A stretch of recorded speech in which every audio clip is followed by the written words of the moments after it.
Well, did you know that it is avocado season in South Africa? Yes, if you didn't know, well, the shelves are packed with beautifully plump green avocados everywhere you go. But have you ever wondered why some avos are darker green than others? Are they all the same? Are there any differences between the avos? Do you know how to test whether an avo is ripe and ready to eat?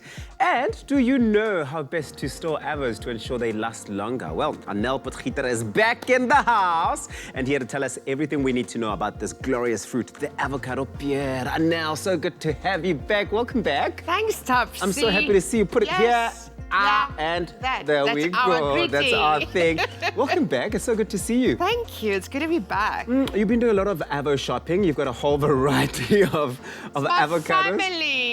It's my avocado pear family. This is absolutely insane because you know what? I'm a big avo fan and I'm always there fighting. I'm an avo activist on Twitter. I'm always fighting people on Twitter who don't like avos. I will have them blocked from Twitter if I can. It's the most delicious, buttery, velvety texture that you can ever get. But now, they all look so different, the ones you've got on the counter here. I see this one looks like, the ones over here look like they've got a bit of a leather jacket texture. You've got like a denim texture going on there. Some smoother skin than others. Or what's the difference? They're all like cousins. Like, see them as a family. Like, we are all family. But our blood is the same color. You know what I'm saying? Yeah, so but our skin is not necessarily like this. Exactly. So that is it. But we are very lucky in South Africa because our farmers grow them and you get them all year round. But they are different. You get like the dark skin, as you see here, and then the Greek skin. The hass and the green skin. Okay, so are they different in terms of what you get inside, or are they the same? No, but I'm going to tell you now. Let's start with the green skin. It's this beautiful one. This is my favorite one. All right. I know you said hass is your favorite. Yes. This is my favorite. They come like you get the Fiherto varieties. It's Fiherto, Reed, Ryan, Pinkerton. That is like varieties of the avo you get. That sounds like people's names. Have you just made those up now, Anél? Because I wouldn't put it past you, that's the thing. They are family, and they've got beautiful names. If I can marry one, I'll marry Fiherto. Fierte. And I'll have him for dinner tonight. Let's just take a look now and see what Fiherto looks like. Okay, so that's... Any one of them, like Fierte, Reed, and Ryan. The more green ones. And then I like the skin. Some of the green ones got like a waxy skin, a thin waxy skin. And then there are ones here that's got a more rougher skin. Like a rover's phallic head, you know. And then you can find these in South Africa from March till October. Oh, I love that. Isn't that amazing? The nice thing about avos is that when they're in season, the season lasts a bit long. It's actually really good. It's like a whole year that you get these. But now, the hass and the Fiherta that you are showing us now, because I would think, if I was going into the shop, that this is more ripe and ready to buy and eat than the Fiherta. Yes. Let's go to the hass. Okay. So you also get different hass. You could hass, lamb hass, and there's different hasses that you can get, but its name is hass, okay? This type of the family. It's got the dark skin, as you can see. But when it's in the tree, it's green. Okay. And it gets darker the more it ripens. Okay, all right. So this one you can see is like dark purple black. Then you know this one is ripe and ready. Okay. And the flavor difference is this one is more rich and nutty. Oh, it's like a nutty, rich flavor. Difference. Beautiful. Perfect guacamole. Let's talk about checking for when an avo is ripe and ready to consume. Okay, how do you know? Because the last thing and the worst thing for me is when I go into the shop and I see an auntie there bent over, like going, just squeezing every single avo she can find, and they're all bruised by the time she leaves, and we can't buy them. You know what I mean? I know. The thing is, when it says ripe and ready in the shop, when you buy them, it's ripe and ready. You don't have to go like this and probe them. But how it works is, you go to the top here, there's a little stalk here. When the stalk comes off easily like that, then you know it's ready. That's the first thing you can do. It's a stalk.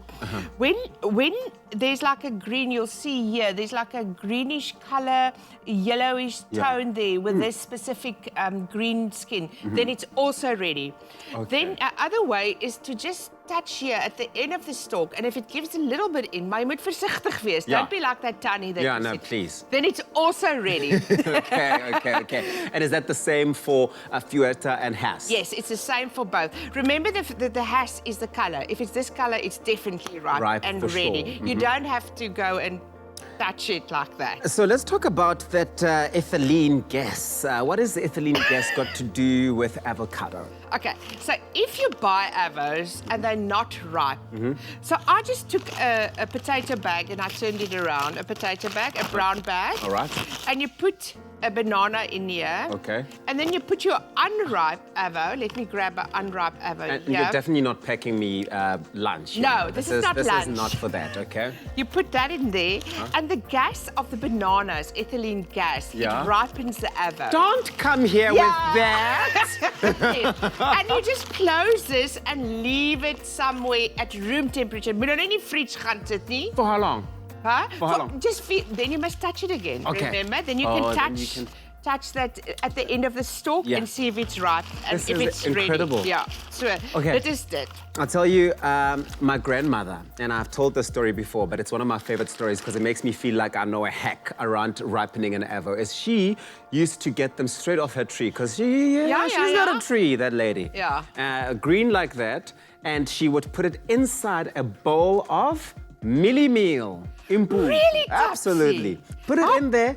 Make sure it's nicely covered. 2 days, it comes out dark like this and ripe. You know, I think why? It's because it's darkened, you know. But I don't know if there's gas in mealie meal. Well, who knows? My grandmother will tell us. Gran, give us a call. Let us know. This is fantastic. Tell us about storing avo then. How do you store your avo? So avos don't, you can, if they're ripe, you store them in the fridge. If it's like completely ripe, you can store them in the fridge about 6-7 degrees for about a week. Okay. If they're not ripe, you leave them outside in a bowl and let them ripen, or put it in here in your bag. Okay. But don't go lower. It's like humans. Tabs, if I put you in the fridge at under 6 degrees, are you going to like that? No, I don't ever even think about it. Okay.